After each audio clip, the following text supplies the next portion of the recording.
Olá, olá, seja muito bem-vindo ao Clube Orecari. Eu estou aqui de volta com a news do clube. Aqui quem fala é Zahriel Malek, fundadora do clube. E hoje eu trago um tema que, gente, vai ser um pouquinho extenso, mas eu prestem muita atenção. O nosso tema de hoje é Minha filha nunca faria isso. E por que eu trago essa frase tão forte no começo? Porque as taxas de suicídios entre meninas e o crescimento das taxas de transtornos emocionais revelam muito sobre a conexão invisível dentro da nossa casa.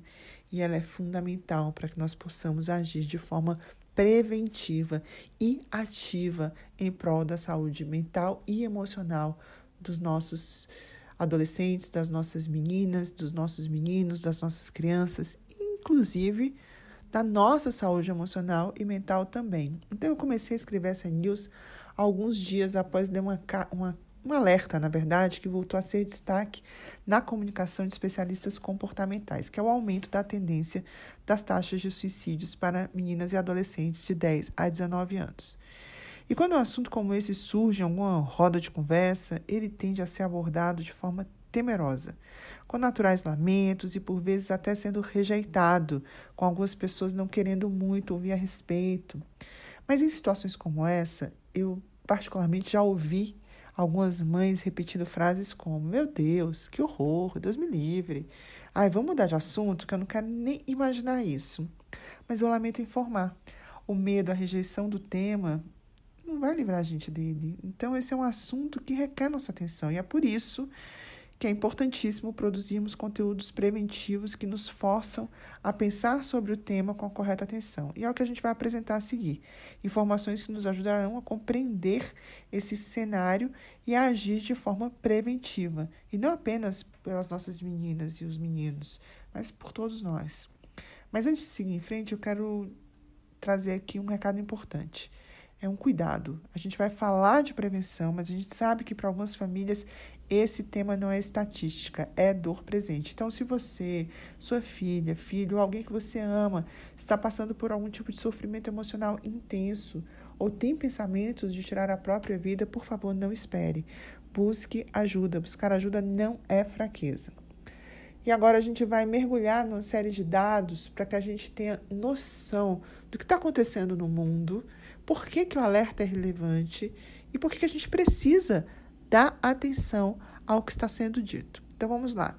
Vamos começar com dados internacionais, porque desde 2023, Zach Rausch, que é o pesquisador do best-seller A Geração Ansiosa, do John Haidt, ele já nos informava sobre a crise internacional de saúde mental.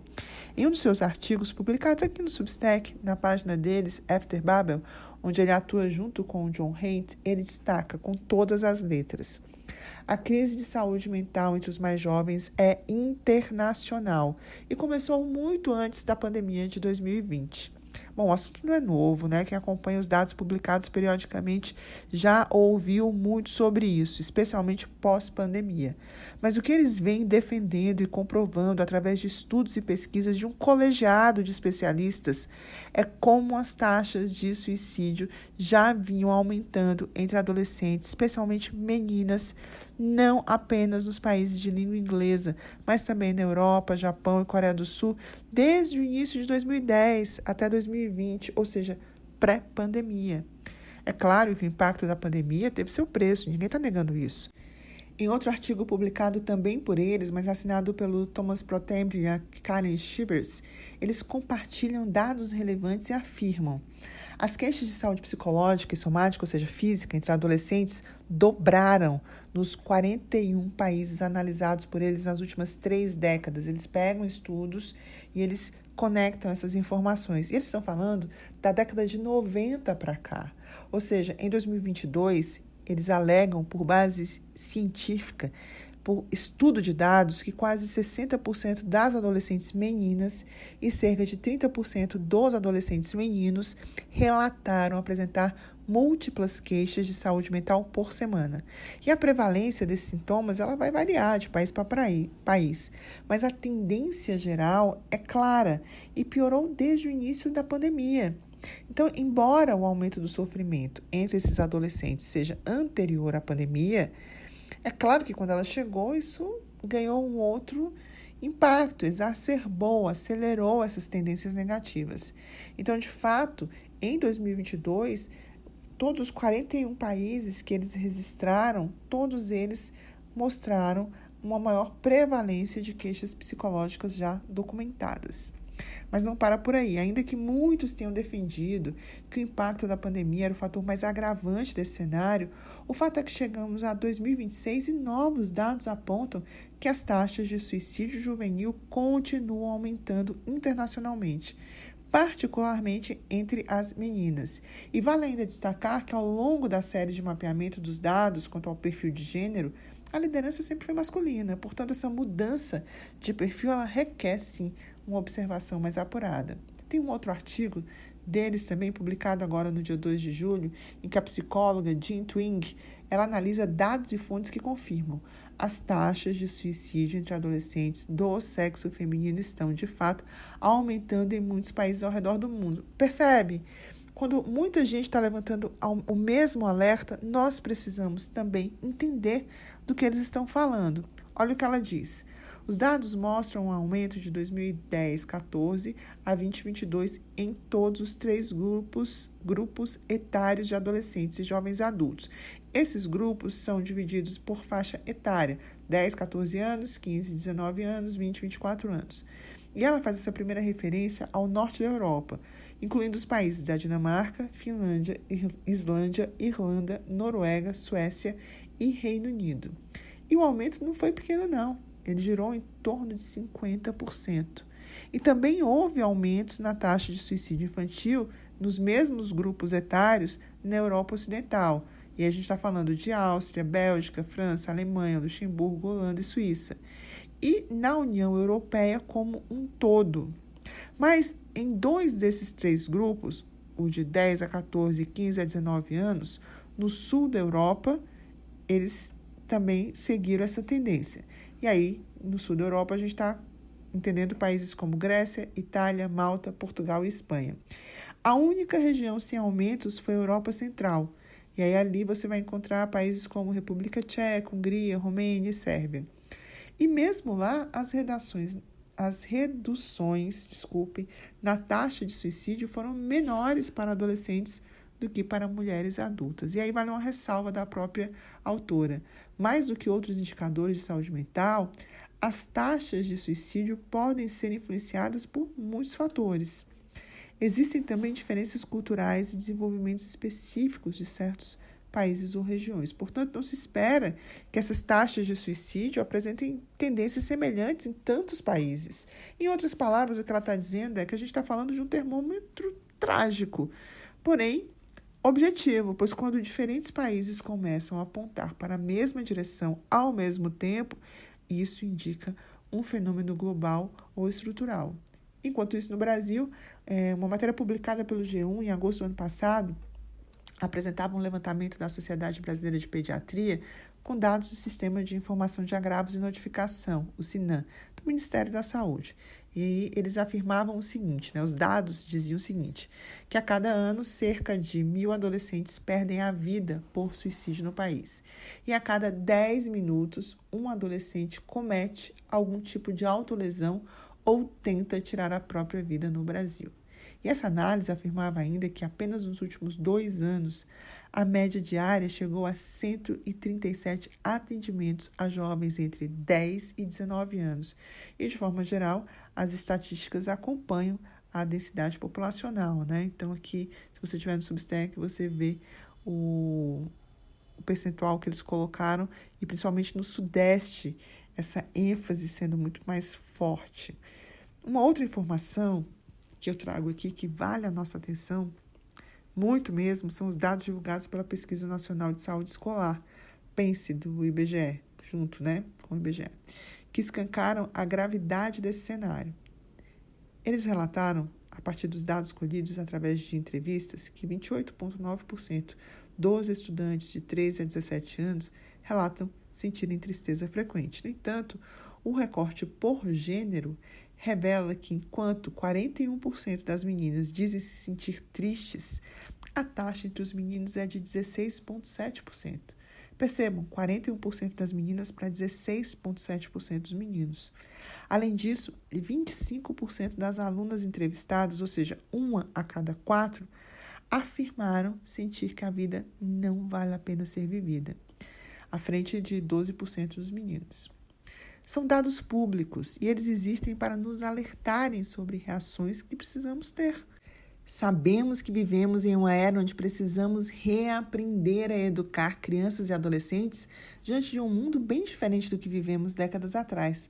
A escola não é mais a mesma, a cultura e a forma como a consumimos mudou, os relacionamentos estão inseridos em outras dinâmicas comportamentais e a estrutura familiar vem sentindo o preço de tudo isso. Antes de fechar conteúdos como esse, particularmente eu gosto de bater um papo com o Jota Coelho, que é o nosso especialista em combate à violência e ao bullying. Ele atua em escolas e também atua fortemente como conselheiro familiar, vivenciando dia a dia nesse sistema educacional, nos lares, ouvindo demandas inimagináveis para muitos de nós. E a gente começou a fazer um pouco esse artigo a 2 mãos, ou 4, né? Mas ele nos alerta.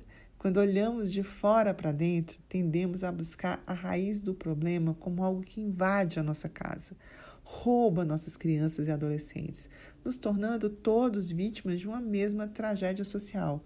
Contudo, há um lugar que precede o ambiente social e digital, o ambiente familiar. É nele que podemos atuar de forma preventiva e ativa para a saúde emocional dos nossos filhos.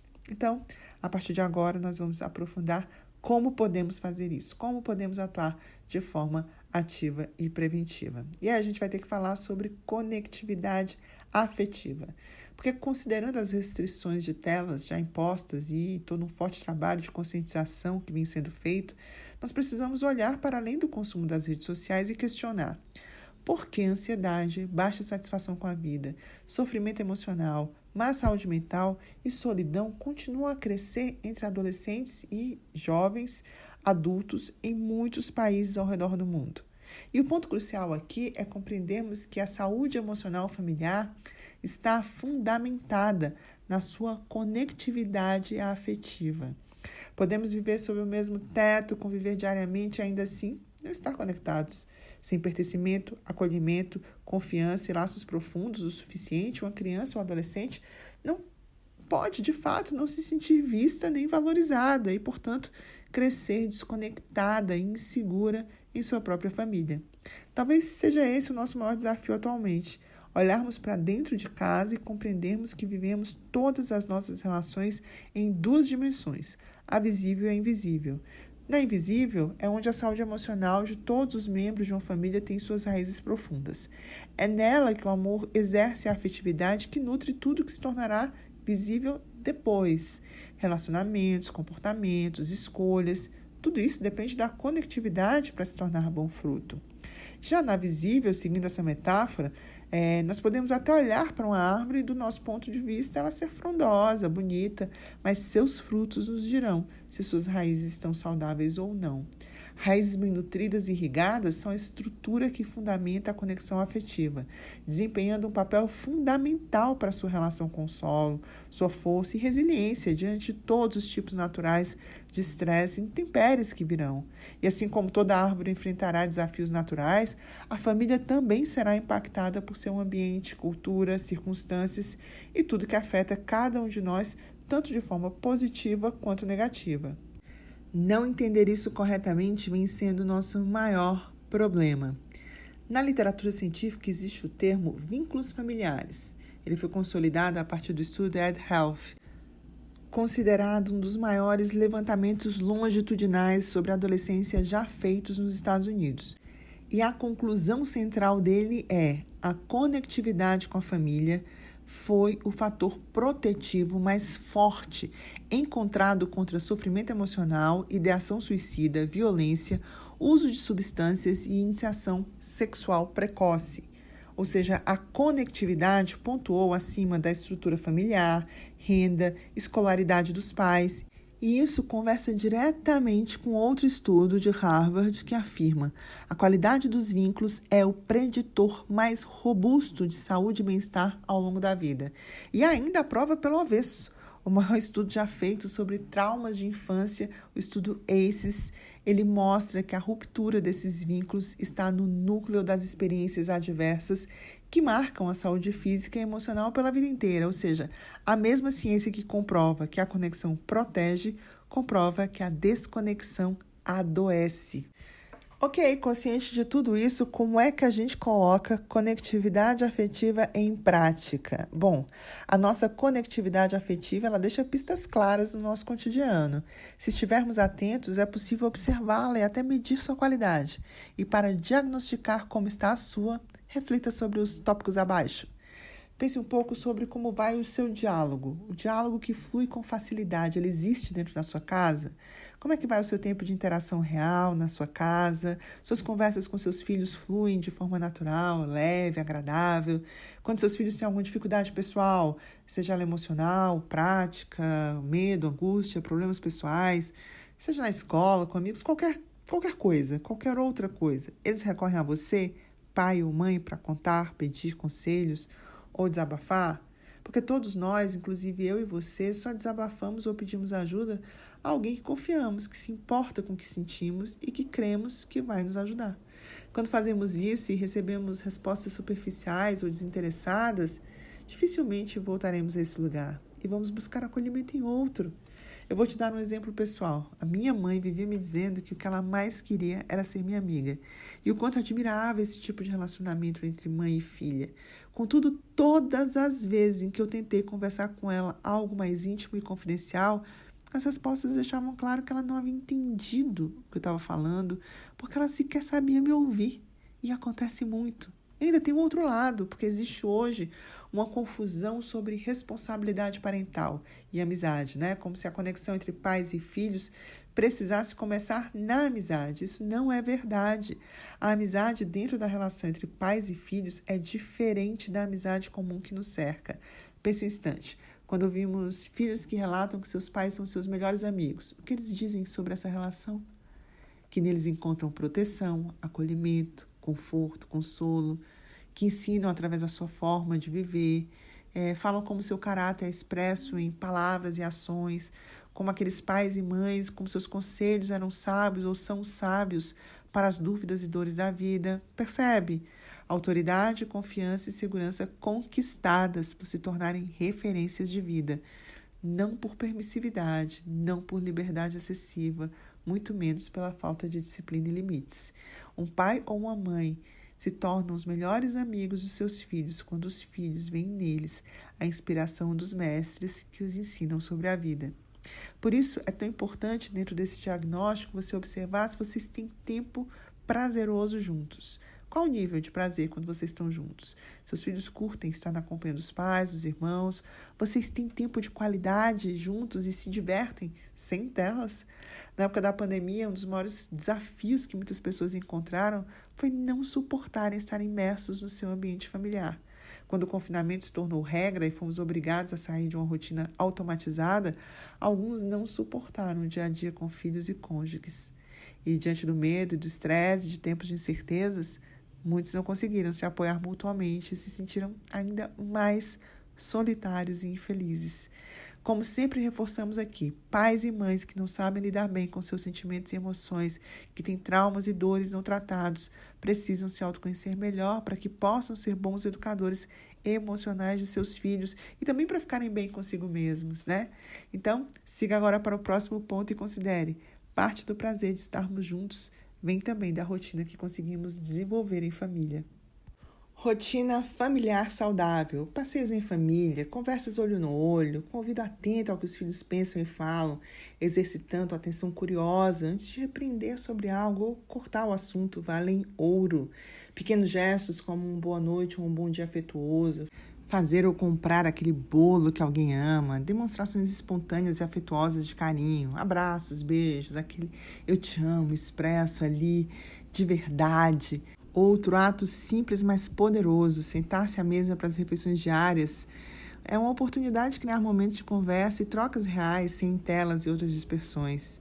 Lembrando sempre que disciplina e limites são necessários para a construção saudável de respeito e valor por si mesmo e pelos outros.